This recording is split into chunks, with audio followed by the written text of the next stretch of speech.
Hoy, como bien decía Daniel, vamos a continuar examinando el libro o Evangelio de Marcos.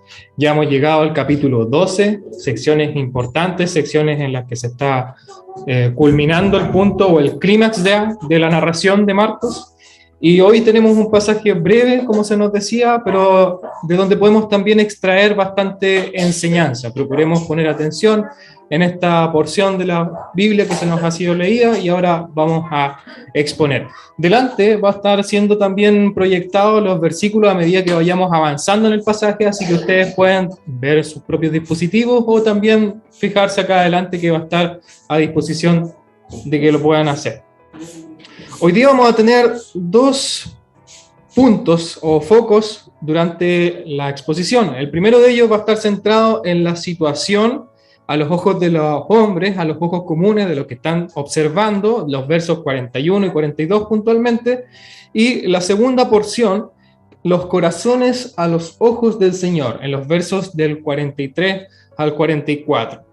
Entonces vamos a hablar en torno a esos dos grandes tópicos. Y quiero invitarlos a reflexionar en torno a los conceptos del bien y del mal.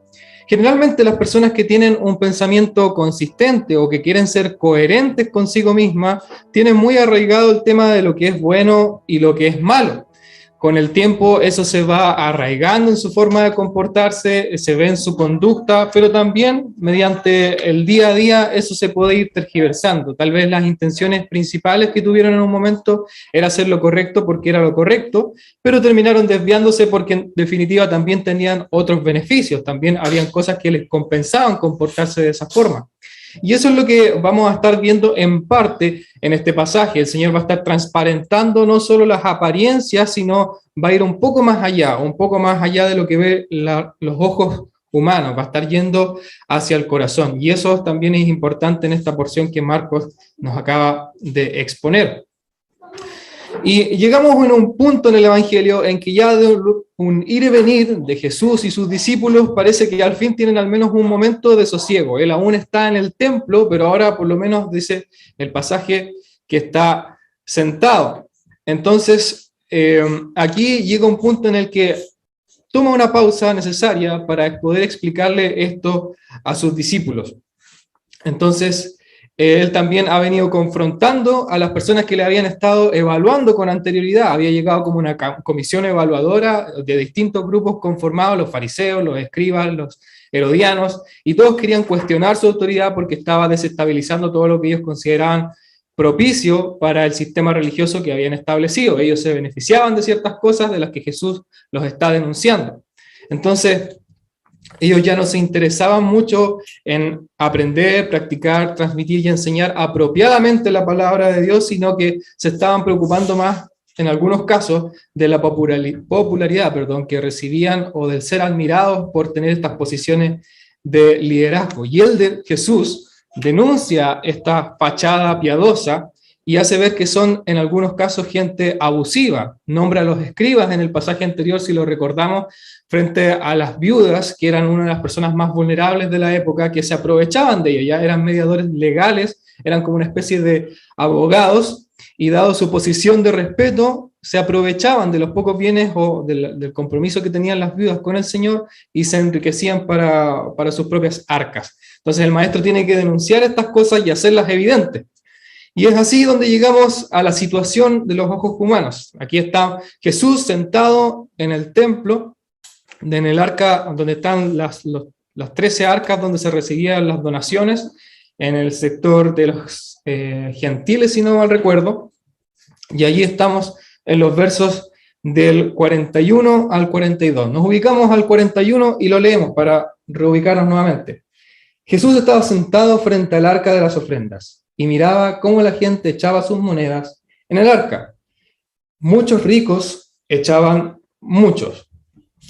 Eso es lo que está pasando. Como les decía, aquí es un espacio de recopilación, aquí está el atrio de las mujeres, donde se recolecta las donaciones, las ofrendas que cada persona trae desde distintos sitios, de distintos lugares. Y aquí se observa algo que está repitiéndose. Hay algo que puede llamar la atención. Mucha gente venía. Entonces, la gente que estaba allí, dependiendo del ángulo en el que estaba, dependiendo de su ubicación, podía haber más o menos lo mismo. Personas con distinta contextura, tal vez, con distinto semblante, diferente atuendo, diferente actitud, al caminar, llegar al mismo sitio a entregar sus ofrendas.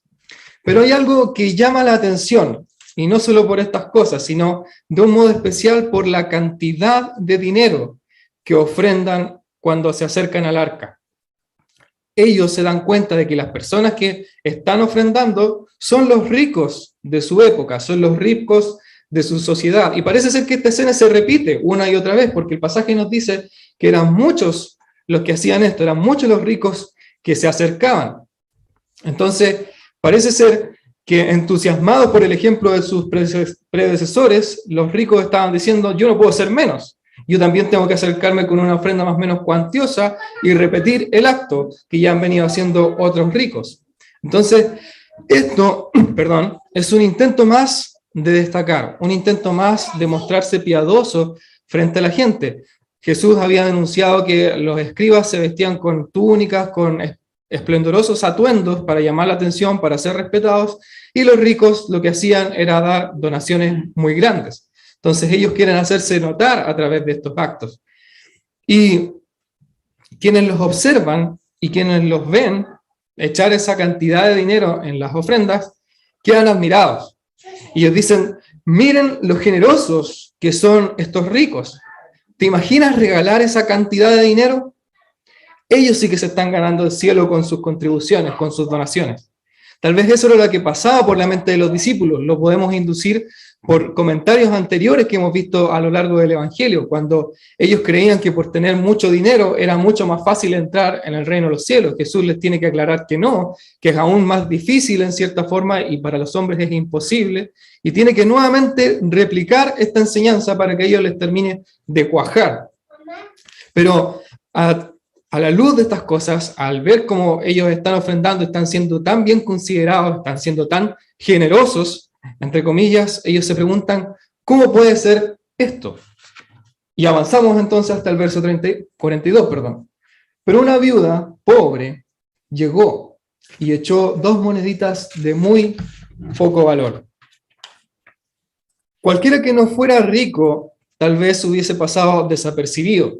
Y de cierta forma, pasar después de alguien rico que haya ofrendado era casi decepcionante, era como un desaire, algo casi como para ser desapercibido o ignorado, porque ¿a quién le va a llamar la atención un monto, una cifra menor de alguien sin ninguna característica en especial que está depositando su ofrenda? Los ricos eran los más destacados, los ricos eran los más admirados. Entonces, aquí esta viuda podría haber pasado completamente desapercibida, pero no frente a los ojos de Jesús. Jesús está atento y no va a ver no más allá solamente de las cosas que ve el ojo humano, va a ir más allá de eso, como decíamos, va a ir hacia el corazón. Y la viuda, como mencionábamos hace un rato atrás, es parte de esa gente que dentro de la época eran las personas más vulnerables. La Biblia en el Antiguo Testamento mencionaba siempre a las viudas y a los huérfanos, personas que probablemente tenían una situación económica precaria, tal vez no tenían un oficio seguro, tal vez no tenían una posición respetada, y no tenían tal vez apoyo relacional, familiar, eran personas que estaban desamparadas. Entonces, esta viuda destaca delante de los ojos de Jesús, y Jesús también va a destacarla delante de nuestros ojos, porque así lo considera necesario, porque está haciendo un contraste, y va a ser un contraste no tan solo con los ricos de su sociedad, sino también con la clase media de sus días. Entonces, Jesús impacta a sus discípulos con esta viuda. Ellos pudieron haberse fijado en su atuendo quizá, que estaba un poco roñoso, tal vez por la piel desgastada por los años, por su actitud cavilante, como dudosa, un tanto humillada tal vez al pasar delante a dejar sus ofrendas. Pero Jesús no se queda con eso, sino que ve el corazón de esta mujer. Porque recordemos, hasta ese momento ellos están pensando que los ricos tienen más mérito que los pobres, que los adinerados son los únicos que pueden ser generosos, que Dios presta atención especialmente a los pudientes. Y es ahí donde llegamos a la segunda porción que íbamos a estar revisando, de los versos 43 al 44. Así que el maestro nuevamente les va a enseñar a sus discípulos, dice que los reúne. Entonces Jesús llamó a sus discípulos y les dijo: de cierto les digo que esta viuda pobre echó más que todos los que han echado en el arca. Y aquí nuevamente hace tambalear los prejuicios que ellos tenían con respecto a las personas. Ellos pensaban que los ricos tenían más derecho que los pobres del cielo, pero Jesús les hace tambalear esa presuposición. Nuevamente les dice que no es así, porque esta viuda, pese a sus expectativas, pese a sus prejuicios, ha superado a todos los demás en las ofrendas que proporcionó. Verso 44, ¿cómo es esto posible? Ahora lo vamos a ver. Porque todos han echado lo que les sobra, pero esta, de su pobreza, echó todo lo que tenía, todo su sustento. Jesús, en el fondo, está diciendo, estas personas ricas que han ofrendado no han hecho nada que destaque. No han hecho nada que realmente signifique algo sacrificial para ellos. Porque en sus mentes y en sus corazones, Dios no es la prioridad. Ellos no depositan ni donan confiando en el Señor. Ellos, además de tener en mente ofrendar, tienen en mente las cosas que les causan placer, los placeres que pueden adquirir por medio de sus bienes. En su presupuesto también están los materiales, los servicios que pueden contratar con el dinero que tienen, y eso es lo que priorizan antes de dedicar su dinero al Señor. Ven su presupuesto y deciden gastarlo primero en ellos, antes que en la causa de Dios. Porque ellos ven su dinero, comillas, como algo propio. No se ven a sí mismos como los administradores de los bienes que Dios les permite tener. Ellos piensan en su dinero como algo que es mío. ¿Por qué tengo que hacer lo que me dice otro que haga con mi dinero? Si yo me lo gané, yo trabajé, hice cuánta empresa se me ocurrió, funcionaron, fue por mérito propio. Entonces ellos se veían a sí mismos como legítimos dueños de esos bienes, pero habían olvidado la lección básica que desde el Génesis se nos transmite, que la humanidad fue puesta en el jardín como administradores para sojuzgar, para gobernar, para que la tierra pudiera ser cultivada y producir, todo bajo el alero y la autoridad de Dios. De hecho, tanto es así que cuando la humanidad se sale de ese principio regulador, de cuando la humanidad se rebela contra Dios, son exiliados. Y esa es una señal evidente de que las cosas que tenían en el paraíso, pese a que ellos podían hacer uso de ellas libremente, no eran suyos. Si fueron exiliados y ya no podían usarlo es porque el legítimo dueño de todo lo que ahí había era Dios. Dios, como autor de su creación, tiene autoridad. Él es el propietario en definitiva. Y los israelitas o las personas que están ofrendando en este momento se habían olvidado ya a este punto de esta enseñanza básica. Pero en cambio esta viuda no. Esta viuda tenía en cuenta lo que la Biblia enseñaba al respecto y ella confiaba en el Señor. Ella quizá en términos económicos dio menos, pero en términos proporcionales, en términos espirituales, dio mucho más. Ella fue hasta donde el joven rico de hace algunos pasajes atrás no se atrevió a ir. El joven rico se le demandó que vendiese todo lo que tenía, lo diese a los pobres y entonces siguiera a Jesús, entonces siguiera a Dios en el fondo, que confiara en Él, no en las posesiones que tenía.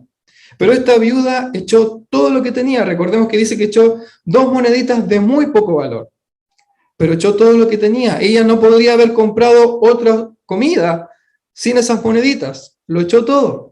Ella podría haber dicho, me voy a quedar con una por último y voy a dar la mitad. Igual es significativo, un 50%. Nadie me va a venir a cuestionar por eso.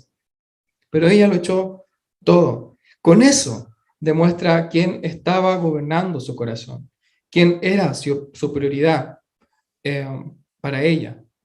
La cantidad pudo no haber sido grande, pero el sacrificio era enorme. Así que con esa ofrenda, ella está verdaderamente honrando a Dios. No buscó ser reconocida como las personas que estaban ofrendando mucho. Sabía que no podía comprar una relación con Dios. El dinero que ella pudiera reunir no le iba a servir para comprarse una entrada al cielo. No estaba comprando esa relación, pero sin embargo, de pura gracia, ya la tenía. Ya tenía esa relación. Ella amaba a Dios por sobre todas las cosas y confiaba en Él, más que en sí misma o sus recursos. Así que Jesús ve ambas cosas.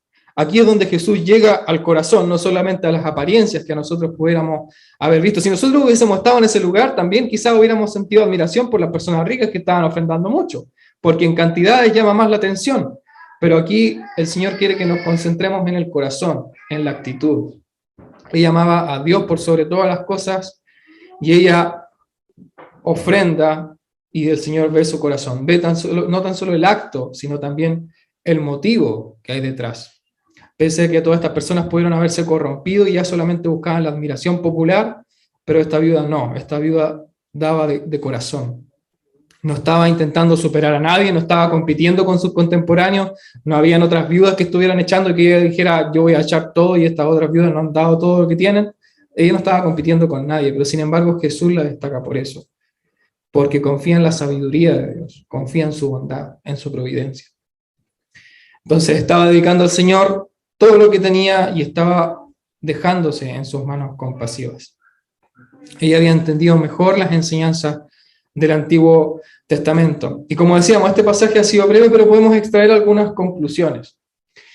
La primera de ellas es que si bien cada uno va a recibir conforme a sus obras, ninguno puede comprar un trozo del cielo.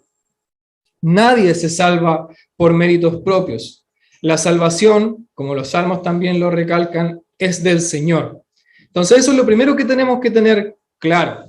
Aunque ya hemos cumplido todo, la Biblia nos dice que no podemos llamarnos a nosotros mismos más que siervos inútiles. No tenemos posición, no tenemos recursos, no podemos hacer ninguna acción para ganarnos el cielo. Dar generosamente o sacrificialmente incluso no equivale a estar comprando esa entrada. Así que eso es lo primero que tenemos que tener presente. Los bienes que tenemos son de gracia. La salvación también es de gracia. Simplemente nosotros podemos contribuir o devolver en donaciones, en ofrendas, como gratitud a lo que el Señor ya ha hecho. Es el orden de la salvación. El Señor primero salvó a Israel y luego le dio su legislación. Ellos no se estaban ganando el cielo por seguir las leyes, sino que ya estaban respondiendo a la gracia que habían recibido de Dios. Lo mismo pasa con el uso del dinero. Ellos no debiesen hacerlo por querer ganarse esa posición o entrada, sino por gratitud. La segunda conclusión que podemos extraer es que podemos tener prejuicios. Hay ideas sociales, culturalmente aceptadas que podemos asimilar ya sea para bien o para mal. Las personas ricas de ese entonces estaban siendo bien consideradas, los escribas estaban siendo bien considerados, pero Jesús los denunció porque sus corazones no estaban comportándose de una forma recta delante de los ojos del Señor. Entonces, lo que cabe para un cristiano hoy en día es renovar su mente mediante el conocimiento de las Escrituras y evaluar y escudriñar en base a esos principios. Si hay algo que los contraviene, erradicarlos en lo posible, en mi misma persona y también ayudando a otros para que así sea en su propia vida, en algún hermano o hermana. Y fomentar o promover las cosas que sí están acorde a la voluntad de Dios, procurando que el centro de la alabanza sea Dios y no nuestro comportamiento, no nuestra apariencia delante de los demás. Es muy fácil dejarse llevar por el orgullo, dejarse dominar por esos pecados que pueden pasar ocultos o camuflados. Entonces este pasaje nos llama a estar atentos, a estarnos examinando constantemente, a no ser tentados a admirar de más a quienes tienen más recursos, ni tampoco tener envidia de ellos, sabiendo que el Señor proporciona a cada uno lo que estima conveniente. Cada persona será juzgada de acuerdo a eso, pero será el Señor quien lo juzgue, no debemos ser nosotros. Nosotros tenemos que alentar el buen uso de ese dinero. La tercera conclusión es que si bien pueden haber personas que tengan más o menos, esto no tiene que ser una situación que a nosotros nos tenga que desmotivar. Como decíamos, no tenemos que tener envidia de aquellas personas que quizá tienen un poco más, una situación más privilegiada, y confiar en que el Señor escudriña los corazones y que es sabio en su administración. Él proporciona a quien desea lo que estas personas pueden administrar. Así que no hay que ser ambiciosos, no hay que estar ansiosos y no hay que sentir envidia de estas personas. Y cuarta conclusión El dinero es una de las señales más claras, es uno de los indicadores más claros acerca del estado de nuestro corazón. El cómo entendemos el dinero, el cómo nos vemos a nosotros mismos, el dónde encontramos nuestro deleite y cuáles son nuestras prioridades al momento de hacer nuestro presupuesto, van a decir dónde realmente está nuestro tesoro. El dinero es una herramienta neutral. Es una herramienta, puede ser utilizada para algo bueno, puede ser utilizada para algo malo, y será utilizada en testimonio a favor nuestro o en contra nuestro, dependiendo de cómo lo usemos. Entonces, cada vez que tengamos dinero, tengamos conciencia de qué es lo que el Señor nos permite tener y que cómo lo usemos, también da testimonio al resto de cuánto valoramos al Señor y si es que está en nuestras prioridades. Recordando que si tenemos un sueldo dado a un trabajo determinado por un plazo establecido, no solo es porque yo trabajé duro por eso, sino que desde ya las capacidades, el estudio, las habilidades que has desarrollado con el tiempo son también la oportunidad que el Señor te ha proporcionado. Ha sido una gracia manifiesta a lo largo de los años. Es el Señor actuando en tu vida, entonces tenemos que tener ese reconocimiento para poner en servicio del Señor también nuestros recursos y habilidades. Y no lo hacemos a regañadientes, sino que lo hacemos por gratitud. Él compró con precio de su vida, nuestra vida. Así que todo lo que tenemos, digamos, Él es el dueño, somos suyos, nuestros recursos también. Y la quinta y última reflexión con la que podemos ir concluyendo es que no hay necesidad de tener mucho dinero o de ser rico para practicar la generosidad. No es necesario llegar a una posición o tener una mayor estabilidad económica para partir siendo generoso. Si el Señor te permite tener 5,000 pesos, parte desde allí. Si el Señor te permite ganar 800,000 pesos, parte desde allí. Si el Señor te permite ganar más, parte desde allí. No tienes que esperar ni tienes que justificarte a ti mismo para poder aferrarte al dinero, sino que desprendiéndote de él también es que vas a poder gozar más aún del tesoro que es el Señor. Eso va a reflejar a Cristo, eso va a reflejar lo que Él también quería destacar en esta viuda. Así que este pasaje nos insta a preguntarnos qué tanto deseamos honrar a Dios con nuestro comportamiento y qué tanto deseamos honrarnos a nosotros mismos con ese comportamiento. ¿Son nuestras intenciones puras? ¿Se han mantenido así a lo largo del tiempo? Si es que tal vez ha transcurrido mucho desde que nos propusimos comportarnos así. ¿Cuánto de lo que tenemos estaríamos dispuestos a invertir en la causa y obra del Señor? Yo pienso que esta viuda nos sigue desafiando hoy en día y creo que si estuviese con nosotros, seguiría siendo la ofrenda más significativa.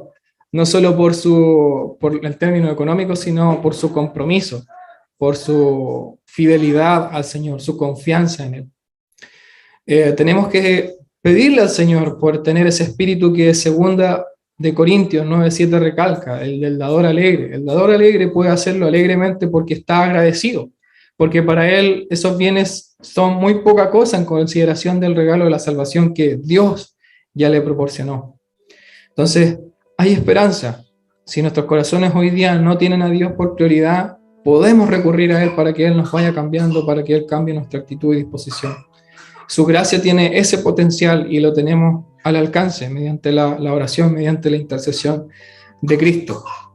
Así que procuremos que ese sea nuestro tesoro, que el Señor gobierne nuestros corazones. Amén. Oremos. Padre bueno, muchas gracias por tu palabra, por permitirnos hacer lectura de ella, porque ha llegado hasta nuestros días y podemos reflexionar. Te pedimos que estas reflexiones aterricen en nuestras mentes, en nuestras emociones y corazón, y que podamos ser movidos por ti. Guía con tu espíritu nuestras decisiones diarias, que nuestra actitud refleje una devoción sincera hacia tu persona y que nos ayudes en nuestra debilidad, en nuestra flaqueza, en nuestra tendencia humana a querer ser independientes de ti. a querer mostrarnos como los dueños y propietarios de nuestra propia vida, cuando tú eres el que nos las concede, Señor. Ayúdanos a apreciar tu evangelio, a tenerlo en alta estima, a seguir el ejemplo de Pablo, que tenía todo como de muy poco valor en comparación a tener a Cristo, y te pido que eso pueda ser una realidad también en nuestros corazones. En tu nombre, Jesús. Amén.